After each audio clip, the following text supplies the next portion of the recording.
Inde, le Tibet.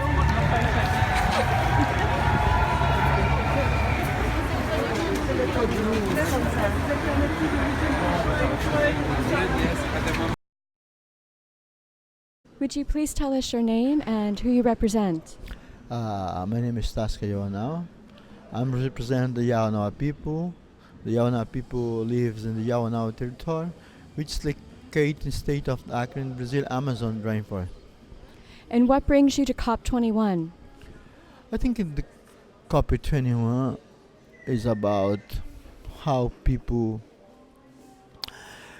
can discuss about the future, about how the human being and the nature can live more in harmony, because in this last time is to just take from earth and not give back anything. If not changing this kind of mentality, it's just going to disappear. I think now responsibility for each one of us live in the forest, that live in the city, coming together. The current climate convention being negotiated here in Paris violates the rule of law by treating the Earth, our societal partner, as an afterthought. The current draft mentions the Earth only once, and that is only in the preamble. So, are we treating something else as above the law? The climate convention tells us the answer to that question very directly. It mentions economics and economic systems 49 times to once for the Earth. The convention's focus is not on creating law to benefit the Earth. Its focus is on contorting the law to benefit the same economic system that is destroying the Earth, our home.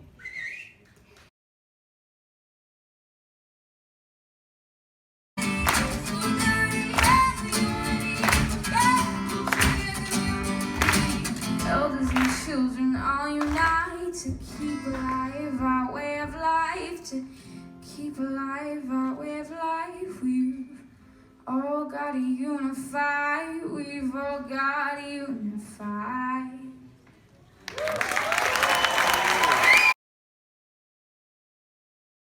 So as I understand it, your key demands are a 1.5 degree target and countries from the north or big emitters paying their fair share. Yes.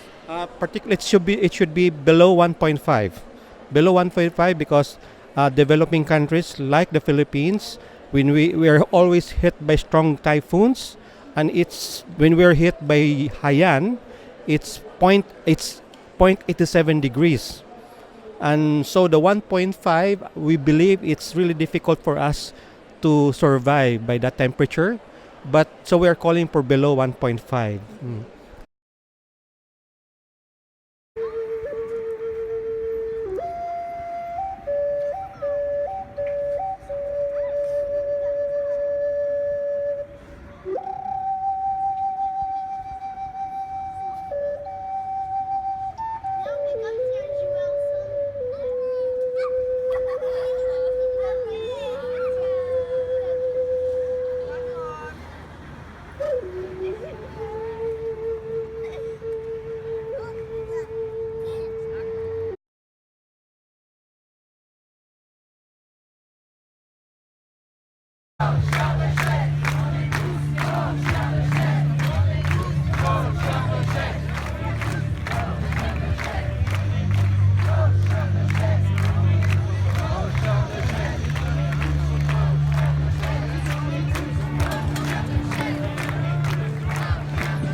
Privileged to be at this moment where we can, in fact, bend the curve and get back on track towards a safe world. We're not there, we won't be there the day after Paris, but we'll be heading in the right direction. and we women and supportive men on gender equality issues at the front lines, we have to make it happen, because we know that unless we do, we are sacrificing our children, and in my case, my grandchildren, to a much more worrying and potentially catastrophic world, and we can't have that.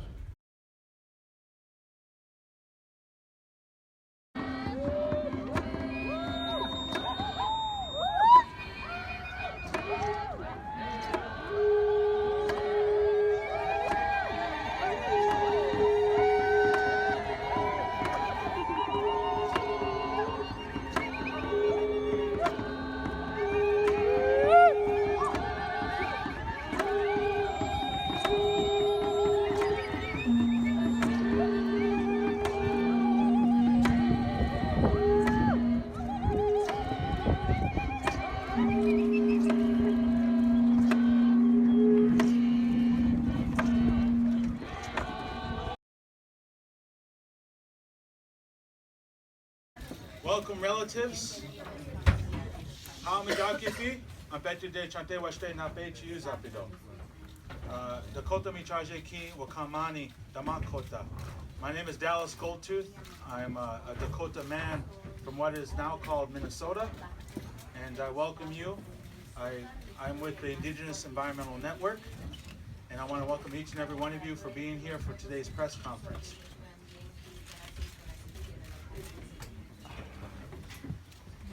We have a number of amazing, powerful leaders, Indigenous leaders, here to present a number of statements.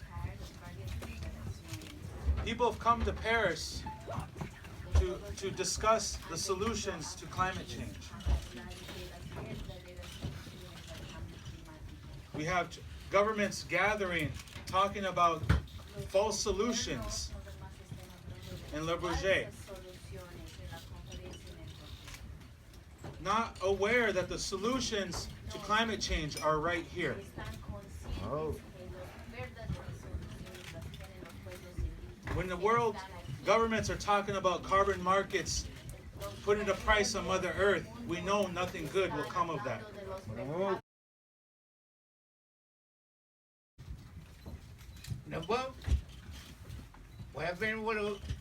Boy ba para kami hirai ne waya ben ko pa bego kare ya kam ariara ba me belajira kamari ba.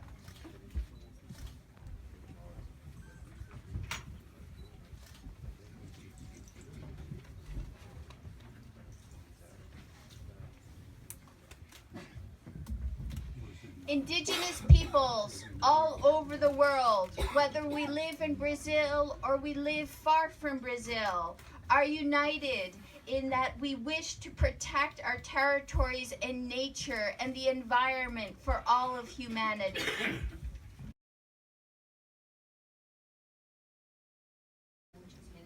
And there in the United States at this time, the Ponca people in north central Oklahoma are suffering from environmental genocide.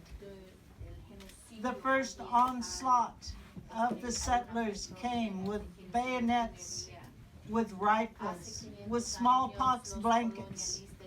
But now they come with refineries, with fracking, with pipelines, and they kill the air, they kill the earth, they kill the water, and that kills my people.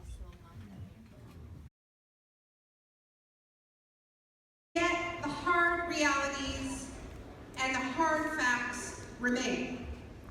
And those facts are that no matter what the governments that call themselves ambitious claim, the actual promises, the actual targets that they have brought to the summit lead us to an extremely dangerous world. They don't lead us to 1.5 or 2 degrees Celsius. They lead us to warming of 3 to 4 degrees Celsius, which is beyond catastrophic. And beyond that, they have also told us that we can't even hold them to the pledges that they are bringing. that this agreement will not be legally binding.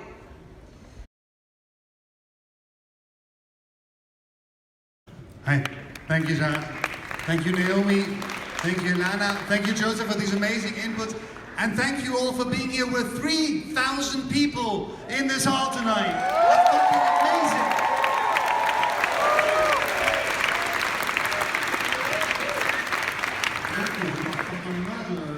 What we need to do is to fight to reclaim our power. Thank you very much.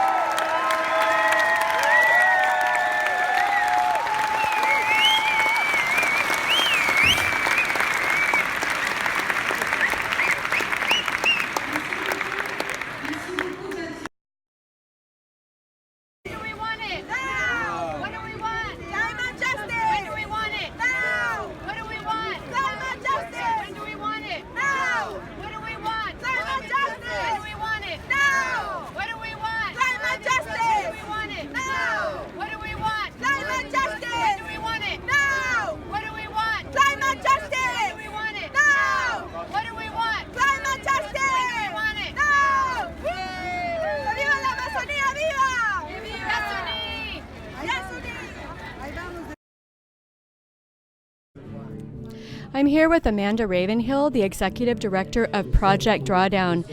First of all, Amanda, would you please define what Drawdown is? Yes, so Drawdown is the point in the future when concentrations of greenhouse gases will peak and then begin to decline again. Temperatures will follow about 20 or 30 years later. And what is Project Drawdown doing to get us to that point? Yeah, so we're measuring, mapping, and modeling 100 substantive solutions to climate change and what their potential benefit could be over the next 30 years were we to scale them as fast as we could globally. And I think it's really important that we all kind of look at the full system and look at the best way to do this so that when we solve climate change, we can solve many other issues at the same time. You know, all these solutions have what we call cascading benefits. They improve lives, they create jobs, they, diffuse the oligarchy.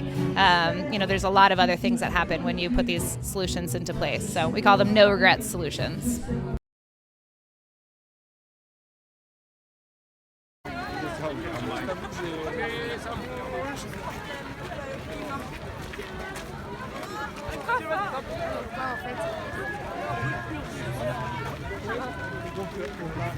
Restez bien tenus.